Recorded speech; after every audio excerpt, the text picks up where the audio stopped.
નમસ્તે મિત્રો, પાર્ટનરશિપ એટલે કે ભાગીદારી પ્રશ્નો છે પરીક્ષામાં બહુ જ પૂછાતા હોય છે. આવી રીતે પ્રશ્નો પૂછાતા હોય છે. આ પ્રશ્નો છે નફાખોટની અંદર પણ પૂછાઈ જતા હોય છે. જેમ કે જો પ્રશ્નો છે કે 3 ભાગીદાર છે, અલગ અલગ મૂડી રોકે છે, અલગ અલગ સમય માટે રોકે છે. લાસ્ટમાં વેપારમાંથી પ્રાપ્ત થાય છે નફો એ સરખા ભાગે વેચશે, તો તેમની જે મૂડી એટલે કે રોકાણ છે એનું ગુણોત્તર શોધવાનો આવો પ્રશ્ન હોય. કે પછી જો આવો પણ પ્રશ્ન પૂછાય છે કે 3 જો અહીંયા ભાગીદારો છે, અહીંયા અલગ અલગ પૈસા રોકે છે અને વેપારની શરૂઆત કરે છે. એની મૂડી છે 3 વર્ષ માટે રોકે છે, બીજો વ્યક્તિ છે બીજા 2 વર્ષ માટે રોકે છે, ત્રીજો વ્યક્તિ છે ખાલી 1 જ વર્ષ માટે રોકે છે.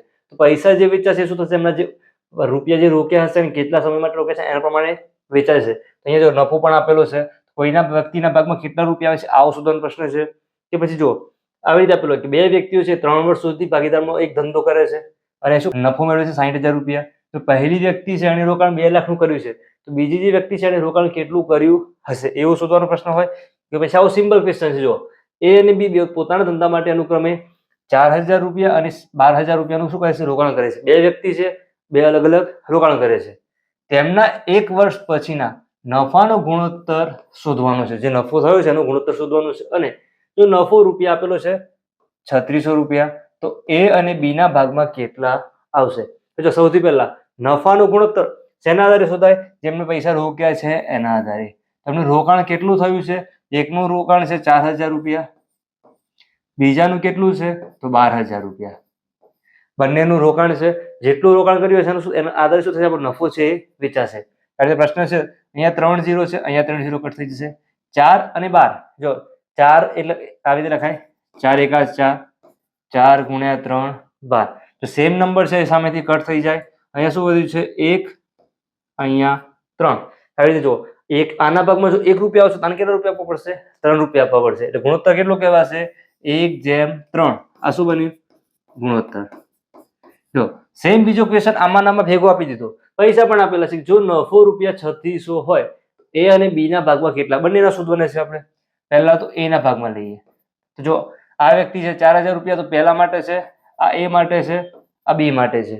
તો એનો ગુણોત્તર કરવાનું શું, અહીંયા જો રેશિયોમાં ગુણોત્તર એટલે કે રેશિયો અહીંયા 1 આવ્યો છે, છેદની અંદર આ બંનેનો કરી દેવાનું પ્લસ.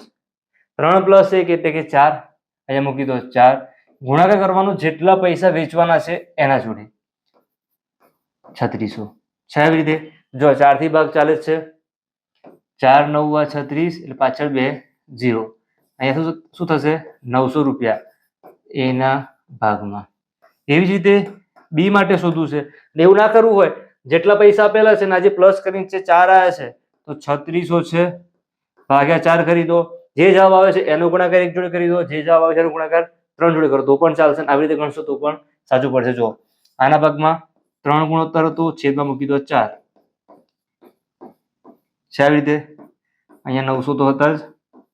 9 ગુણ્યા 3 એટલે કે 27, 2,700 રૂપિયા આ કોના ભાગમાં આવ્યા છે, બી ના ભાગમાં આવ્યા છે. તો આ થયું એક સિમ્પલ ક્વેશ્ચન. આવો નવો બીજો ક્વેશ્ચન જોઈએ. 2 વ્યક્તિઓ છે એ 3 વર્ષ સુધી ભાગીદારીમાં ધંધો ચાલુ કરે છે. કેટલા વર્ષ સુધી, 3 વર્ષ સુધી. અનુક્રમે કેટલા, જો અનુક્રમે રૂપિયા 50,000 અને 60,000 નફો મેળવ્યો છે. જો નફો કેટલો મળ્યો છે, એકને મળે છે 50, બીજાને મળે છે 60. 2 વ્યક્તિ છે, આપણે નામ આપી દઈએ. વિચારો કે આ એ છે, આ બી છે. પ્રથમ વ્યક્તિ અને બીજો વ્યક્તિ. જો પહેલી વ્યક્તિ છે એણે કેટલું રોકાણ કર્યું છે, 2 લાખનું રોકાણ કર્યું છે, તો બીજી વ્યક્તિએ કેટલા રૂપિયાનું રોકાણ કર્યું હશે. તો આમાં પણ સેમ, જે એને છે રોકાણ કર્યું હશે એના બરાબર શું મળશે, નફો મળશે. ખ્યાલ આવ્યો છે. તો જો એ વ્યક્તિ છે, આ પ્રથમ વ્યક્તિ લખી દઈએ, આ પ્રથમ, આ બીજી વ્યક્તિનું રોકાણ આવશે = નફો. જો ખ્યાલ આવ્યો. તો બંનેનો નફો તો આપેલો જ છે, એક વ્યક્તિનું રોકાણ પર આપેલું છે. તો આ પ્રથમ વ્યક્તિ છે, આ બીજી છે. પ્રથમ વ્યક્તિનો આપણે લીધો હતો, કેટલો નફો લીધો હતો, 50,000. અહીંયા લખી દો 50,000. જો અહીંયા 2 લાખ આપેલા છે, અહીંયા 50,000 છે. 2 લાખ કોનું રોકાણ છે, પ્રથમ વ્યક્તિનું છે, અહીંયા લખી દો 2 લાખ. બીજી વ્યક્તિનું આપણે શું શોધવાનું છે, બીજી વ્યક્તિનું રોકાણ શોધવાનું છે. અહીંયા મૂકી દો x.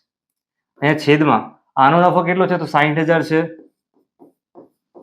એકદમ સિમ્પલ ક્વેશ્ચન છે. આપણે જો શીખીએ છીએ એટલે બધું લખીએ છીએ, તમે ડાયરેક્ટ પણ ગણી શકશો. જો ખ્યાલ આવે છે, અહીંયા x શોધવાનું છે.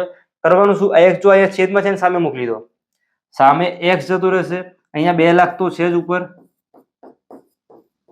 સામે સાઈડથી જો આ 50,000 જે અંશમાં છે સામે મોકલી દો એટલે છેદમાં આવી જશે. તો આ બેઝિક જે સાદુરૂપ છે તો આપણે શીખેલા છીએ.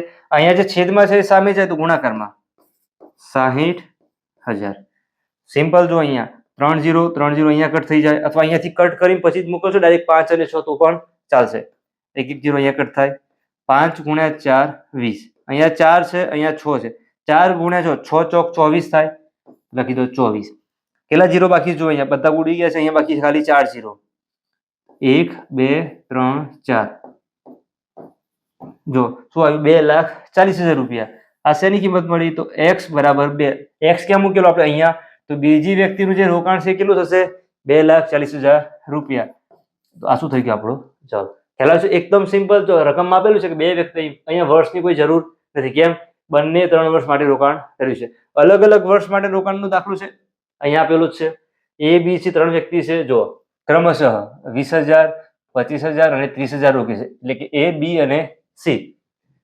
A ની મૂડી 3 વર્ષ માટે, B ની મૂડી છે જો 3 વ્યક્તિ લખી દે પહેલા A B C. કેટલા છે? તો આના 20,000 છે. સામે લખશો તોય ચાલશે. 25,000 છે. C ના છે 30,000. A ની મૂડી છે 3 વર્ષ માટે રોકાય છે. કેટલા વર્ષ માટે રોકે છે? 3 વર્ષ. પછી જો B છે 2 વર્ષ માટે રોકે છે, અહીંયા લખી દો 2 વર્ષ. C છે 1 વર્ષ માટે રોકે છે, તો 1 વર્ષ. હવે આગળ શું આપ્યું છે કે 1 વર્ષ માટે રોકી હતી. જો રૂપિયા 70,000 નફો થયો હોય તો B ને કુલ નફામાંથી કેટલા, જો ટોટલ નફો કેટલો આપેલો છે 70,000 રૂપિયા, તો B ના ભાગમાં કેટલા આવશે? આ દાખલામાં કરવાનું શું? જો અહીંયા એકે 20 રોક્યા છે, એકે 25 રોક્યા, એકે 30 રોક્યા. જો 1 વર્ષ માટે હોય તો આપણે ડાયરેક્ટ ગણી શકીએ કે એમનો ગુણોત્તર શોધી. પણ અહીંયા જો બધાનો વર્ષ અલગ અલગ છે. 3 વર્ષ 2 વર્ષ. તો આ મતલબ શું થયું? એ વ્યક્તિ છે એને જે 20,000 રૂપિયા રોક્યા છે કેટલા વર્ષ સુધી રોકાઈ રહ્યા? 3 વર્ષ સુધી. આના 2 વર્ષ સુધી રોકાઈ રહ્યા હતા, આના તો 1 વર્ષ માટે જ રોકાયા છે. તો આ જે વર્ષ છે, જે સમય, એના જો ગુણાકાર કરી દો. 20 × 3 60,000 રૂપિયા. 25 × 2 એટલે 50,000. અહીંયા 30,000. તો ખ્યાલ આવ્યો? સિમ્પલ. જો આપેલું હોત 1 જ વર્ષ માટે તો આપણે આજે 20,000 25,000 આનો ગુણોત્તર લેતા. 3 0 જે ભાગ છે ઉડતો એ પ્રમાણે પછી આનું આગળ જે પૈસા વેચાતા એવી રીતે વેચતા હતા. પણ અહીંયા જો અલગ અલગ સમય હતો, સમય જોડે ગુણાકાર કર્યો એમ મળ્યા 60,000. એટલે કે જો A નું રોકાણ આપણે ગણીએ 60,000, B નું 50,000 નું થયું, C નું થયું છે 30,000 નું. તો B ને નફામાંથી કેટલા રૂપિયા મળે? હવે આનો આપણે રેશિયો શોધી લઈએ. તો જો રેશિયો શોધવું હોય, 3 0 અહીંયા સેમ દેખાય છે, હજુ 1 0 અહીંયાથી કટ થયો છે. 3 5 6 હવે લખાય 6/5/3. આ મળી ગયો ગુણોત્તર. વેચવાના છે 70,000 રૂપિયા. કોના માટે? તો B માટે. જો B અહીંયા 5 છે તો અહીંયા જો ખાલી લઈ લે B માટે. B નો ભાગ બરાબર. જો B નો ગુણોત્તર 5 છે, અહીંયા મૂકી દો 5. છેદની અંદર આ ત્રણેયનું એડિશન કરી દો. આગળ જે 2 હતા તો 2 નું એડિશન કરો એટલે સરવાળો કર્યો હતો 6 + 5 11, 11 + 3 કરીએ એટલે કેટલા થાય? 14. અહીંયા મૂકી દો 14.